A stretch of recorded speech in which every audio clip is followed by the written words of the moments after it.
Voter പട്ടികയിൽ രാജ്യവ്യാപക പരിഷ്കരണത്തിന് കേന്ദ്ര തെരഞ്ഞെടുപ്പ് കമ്മീഷൻ തയ്യാറെടുപ്പുകൾ പൂർത്തിയാക്കാൻ സംസ്ഥാന തെരഞ്ഞെടുപ്പ് കമ്മീഷണർമാർക്ക് കേന്ദ്ര തെരഞ്ഞെടുപ്പ് കമ്മീഷന്റെ നിർദ്ദേശം നൽകി.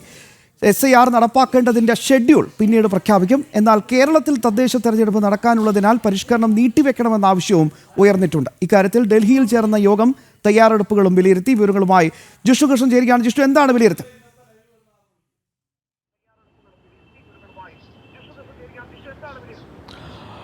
ബീഹാറിൽ നടത്തിയതിന് സമാനമായി രാജ്യവ്യാപകമായി വോട്ടർ പട്ടികയിൽ തീവ്ര പരിഷ്കരണ നടപടിയൊരുങ്ങുകയാണ് തെരഞ്ഞെടുപ്പ് കമ്മീഷൻ. അതായത് വോട്ടർ പട്ടിക ശുദ്ധമാക്കുന്നതിന്, അനധികൃതമായി വോട്ടവകാശം നേടിയവരെ പുറത്താക്കുന്നതിനും വോട്ടവകാശമുള്ള മുഴുവൻ ആളുകളെ വോട്ടർ പട്ടികയിൽ ഉൾപ്പെടുത്തിക്കൊണ്ട് 1950 ജനപ്രാതിനിധ്യ നിയമം അനുസരിച്ചാണ് തെരഞ്ഞെടുപ്പ് കമ്മീഷൻ ഈ വോട്ടർ പട്ടികയിലെ തീവ്ര പരിഷ്കരണത്തിനൊരുങ്ങുന്നത്. അത് ബീഹാറിൽ വിജയകരമായി നടപ്പാക്കി. ഇനി അടുത്ത വർഷം നിയമസഭാ തെരഞ്ഞെടുപ്പ് നടക്കാനുള്ള കേരളം, തമിഴ്നാട്, അസം, ബംഗാൾ, പുതുച്ചേരി എന്നിവിടങ്ങളിൽ അതിവേഗത്തിൽ തന്നെ SIR നടപ്പാക്കാനാണ് തെരഞ്ഞെടുപ്പ് കമ്മീഷൻ ഉദ്ദേശിക്കുന്നത്. അതിൻ്റെ ഭാഗമായി ഈ സംസ്ഥാനങ്ങളിലെല്ലാം മുഖ്യ തെരഞ്ഞെടുപ്പ് കമ്മീഷണർമാരുമായി പ്രത്യേക ചർച്ച ഇന്ന് നടത്തിയിട്ടുണ്ട്. ഇന്ന് ഡൽഹിയിൽ കേന്ദ്ര മുഖ്യ തെരഞ്ഞെടുപ്പ് കമ്മീഷണർ ജ്ഞാനേഷ് കുമാറിൻ്റെ നേതൃത്വത്തിൽ വിശദമായിട്ടുള്ള യോഗമാണ് ചേർന്നിട്ടുള്ളത്. അതിൽ ഓരോ സംസ്ഥാനങ്ങളിലെയും, പ്രത്യേകിച്ച് കേരളവും തമിഴ്നാടും അസം, ബംഗാൾ, പുതുച്ചേരി എന്നിവിടങ്ങളിലെയും മുഖ്യ തെരഞ്ഞെടുപ്പ് കമ്മീഷണർമാരുമായി പ്രത്യേക യോഗം ചേർന്നു.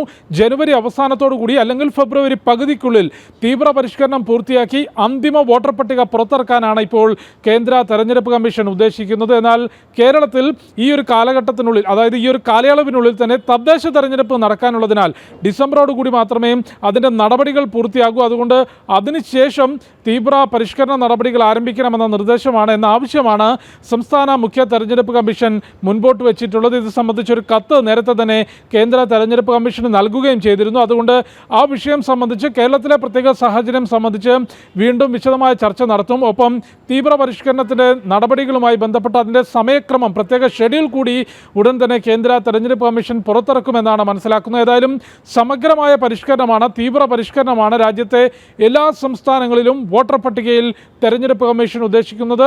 ആദ്യഘട്ടം ബീഹാറിൽ നടപ്പാക്കി. ഇനി ഏറ്റവും അടുത്ത് നിയമസഭാ തെരഞ്ഞെടുപ്പ് നടക്കാനുള്ള കേരളം ഉൾപ്പെടെയുള്ള സംസ്ഥാനങ്ങളിലാണ് തീവ്ര പരിഷ്കരണ നടപടികൾ വോട്ടർ പട്ടികയിൽ ഉണ്ടാവുക. ജിഷ്ണു കൃഷ്ണനാണ് വിശദാംശങ്ങൾ നൽകിയത്.